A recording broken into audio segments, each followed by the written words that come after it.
Welcome to the second part in our series on landmarks with religious significance in the city of Berlin. We're now in the west part of the city, in Kudamm or Kurfürstendamm, which is where Berliners do their shopping. But what is iconic about this place is not a particular shop, but what you find right behind me, which is the Kaiser-Wilhelm-Gedächtnis-Kirche, the Kaiser William Memorial Church. And as you can see, the spire is missing.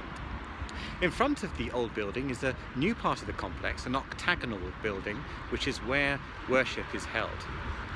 The two buildings together are affectionately known as Lippenstift und Puderdose, or lipstick and powder box. But more seriously and historically, the old church was built by 1895 and celebrates the first king of Germany, Kaiser Wilhelm.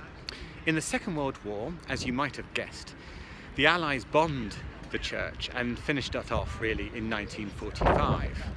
But instead of razing the church to the ground, what happened is that the authorities decided to leave the church as a monument to the horror of war.